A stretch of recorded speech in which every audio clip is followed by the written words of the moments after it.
दिसंबर को बांग्लादेश से एक आक्रोश इंडिया की तरफ आया। जी हाँ, एक कटाक्ष वार इंडिया के लिए साफ साफ रखा गया था। और वहां पे एक व्यक्ति जिसका नाम था हसनत अब्दुल्ला, वो सामने आए। वे वहां पे एनसीपी पार्टी के लीडर हैं। ये एक स्टूडेंट ऑर्गेनाइजेशन है जिसे फरवरी में बनाया गया था मोहम्मद यूनुस के द्वारा। मोहम्मद यूनुस वहां के इंटरिम गवर्नमेंट के हेड हैं और उन्होंने ये पार्टी बनाया था सिर्फ इसलिए ताकि शेख हसीना की पार्टी और शेख हसीना को इस बांग्लादेश से कंप्लीटली निकाल दिया जाए। इतना ही नहीं, लोगों के अंदर इतना आक्रोश भर दिया गया कि अब लोग इस टाइम पर शेख हसीना की शक्ल तक नहीं देखना चाहते हैं। इनफैक्ट उनके जो मैंशन का हाल हुआ था वो तो हम सब ने नहीं भूला था। हसनत अब्दुल्ला ने सिर्फ इतना ही नहीं बोला, हसनत अब्दुल्ला ने ये बोला कि हम इंडिया के नॉर्थ ईस्ट के पार्ट को पूरा बांग्लादेश में कन्वर्ट कर देंगे, जिसके बाद से इतना आक्रोश आ गया इंडियंस के अंदर कि कोई बात ही नहीं कर सकता है। ये सब कुछ शुरू हुआ उस टाइम के बाद से जब इंडिया में एसआईआर की प्रक्रिया शुरू हुई। जैसे एसआईआर की प्रक्रिया शुरू हुई तब बांग्लादेशी मुस्लिमों को यहां से बाहर फेंका गया। त्रिपुरा, आसाम और आपके अरुणाचल प्रदेश के अंदर एक आक्रोश आ गया कि वो लोग परेशान हो चुके थे बांग्लादेशी मुस्लिमों के राज से वहां पर। तो फिर उन्होंने सेंटर से आग्रह किया और फिर एसआईआर हमारे सामने आया। जब एसआईआर आया उसके बाद से लोगों को वहां से बाहर फेंका गया। सिर्फ इतना ही नहीं, इस पूरे प्रोसेस के थ्रू बंगाल के अंदर करीबन, मैं आपको बता दूं, कुछ नहीं तो 10 से 20 लाख बांग्लादेशी मुस्लिम पाए गए। उसके बाद से जब मोहम्मद यूनुस को लगा कि इन सब लोगों को बांग्लादेश वापस बुलाना पड़ेगा तो वो क्या करेंगे। एक तरफ मोहम्मद यूनुस पर बांग्लादेशी मुस्लिमों का बर्डन था, दूसरी तरफ उनके ऊपर बांग्लादेश की गवर्नमेंट बोल रही थी कि आप इलेक्शन कब करेंगे। जी हाँ, बांग्लादेश में आपको याद हो कि 1 साल पहले जो प्रोटेस्ट हुआ था उसके बाद से मोहम्मद यूनुस को वहां पे अपॉइंट किया गया था ताकि फिर वे कंट्री के अंदर एक स्टेबिलिटी लाए। उस स्टेबिलिटी के बाद से वहां पे इलेक्शन लाया जाए। लेकिन वहां पे ना इलेक्शन हो पाया ना कुछ हो पाया। इलेक्शन ना होने की वजह से वहां की जो पॉलिटिकल पार्टीज थी उन लोगों ने मोहम्मद यूनुस के खिलाफ इतना आक्रोश भर दिया, प्रोटेस्ट करना शुरू कर दिया। और फिर जब चीजें मोहम्मद यूनुस पर आने लगी तो मोहम्मद यूनुस ने सोचा कि अब मैं क्या करूं।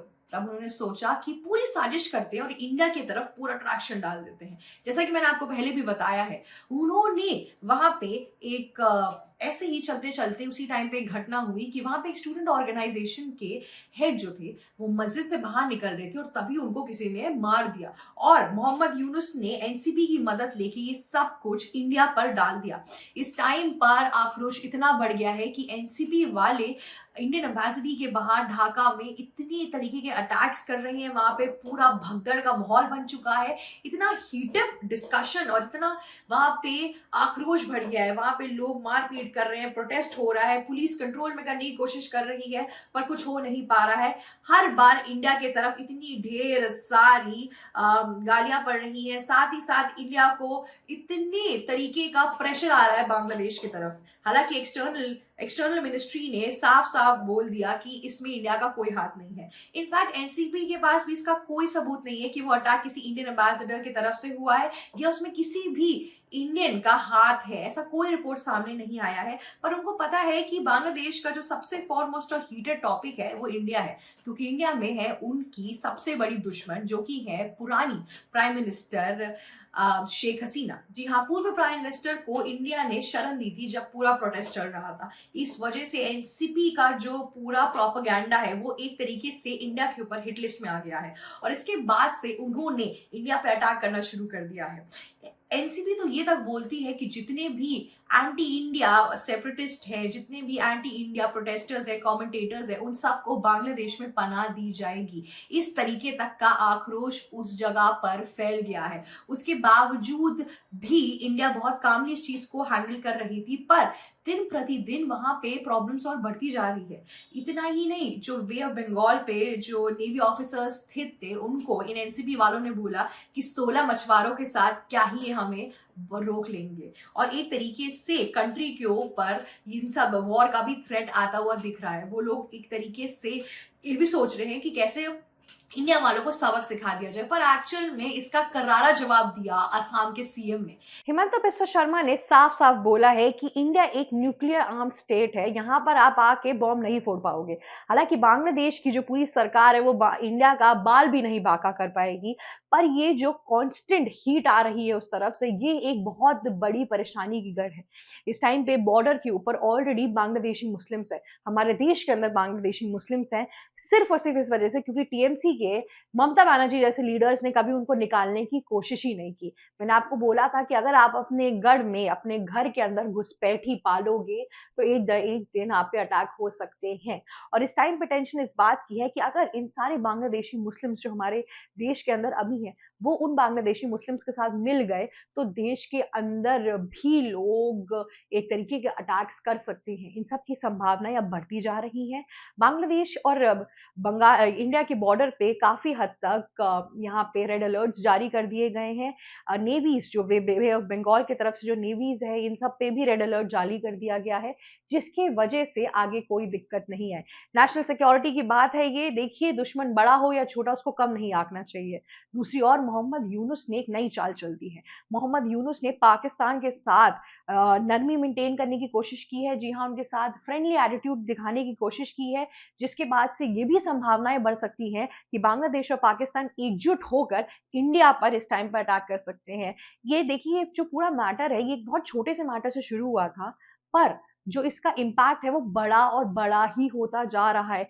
जिस हिसाब से बांग्लादेश के लोगों के अंदर आक्रोश बढ़ा जा रहा है, जिस हिसाब से उनको ब्रेन वॉश किया जा रहा है इंडियंस के लिए, वहां पे जो इंडियन आबादी है उनके लिए भी खतरनाक है, और जो बांग्लादेशी मुस्लिम्स हिंदूज हैं उनके लिए भी खतरनाक है। क्योंकि बांग्लादेशी हिंदुओं को बार बार यही बोला जाता है, जाओ अपने इंडिया वापस जाओ, भाग जाओ यहाँ से, बतरते शक इस बात के कि वो लोग बांग्लादेशी ही हैं, वो उनकी नागरिकता बांग्लादेश की है, लेकिन ये लोग सब भूलते जा रहे हैं। दूसरी ओर सेवन सिस्टर्स के पूरे जो कहते हैं जो वार्निंग्स मिली थी, उस पे त्रिपुरा के स्टूडेंट ऑर्गेनाइजेशन ने एक अलग प्रोटेस्ट जारी किया। उन्होंने बोला बांग्लादेश हमारा बाल भी नहीं बांका कर पाएगा, और उन्होंने वार्निंग भी दी गई कि अगर आप ज्यादा दिन ये करोगे तो उसके बाद से जो हम करने वाले हैं वो आप देखोगे। उन्होंने इंडिया की तरफ सॉलिडारिटी दिखाई।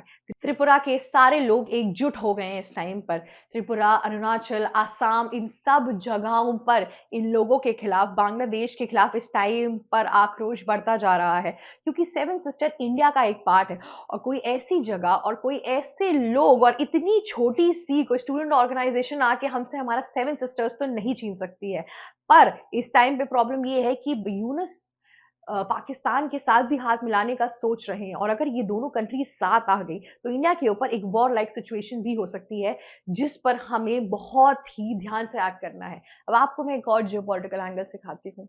अगर पाकिस्तान अगर हमारे पास वापस आएगी अटैक करने बांग्लादेश के साथ, तब सऊदी अरेबिया भी इस डिफेंस टाइप में आएगा, क्योंकि सऊदी अरेबिया और पाकिस्तान ने एक डिफेंस टाइज बनाई थी, जिसके तहत अगर आपने एक वॉर पाकिस्तान पे छेड़ी तो उसका मतलब कि आप सऊदी अरेबिया पे भी छेड़ रहे हो, और सऊदी अरेबिया के पास फुल एक्सेस है, और पूरी की पूरी उनके पास एक पावर है कि वो मिलिट्री ज्वाइन कर सकते हैं। तो इस टाइम पर इंडिया के ऊपर खतरा तो मंडरा ही रहा है। हालांकि हमारे पास पावर है, पर छोटा हो दुश्मन या बड़ा हो, उसको कभी भी कम नहीं आंकना चाहिए। दुश्मन दुश्मन होता है, कभी कभार हाथी पर चींटी भी भारी हो जाती है। तो इस हिसाब से हमारे देश के जो डिफेंस साइज हैं, और साथ ही साथ एक्सटर्नल मिनिस्टर्स ने काफी हद तक रेड अलर्ट्स तो जारी कर ही दिए हैं, पर सिक्योरिटी की भी सारे प्रावधान सामने लाकर रख दिया गया है। अब आगे देखते हैं कि इन सब चीजों में क्या होता है।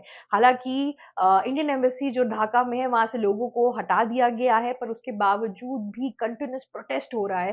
पूरे के पूरे बांग्लादेश के अंदर इस टाइम पर इतनी तरीकों का इशू चल रहा है, इतने तरीकों से लोगों को मारा जा रहा है, पीटा जा रहा है, और स्पेसिफिकली अगर हिंदू हैं आप तो और भी ज्यादा हो रहा है आपके साथ।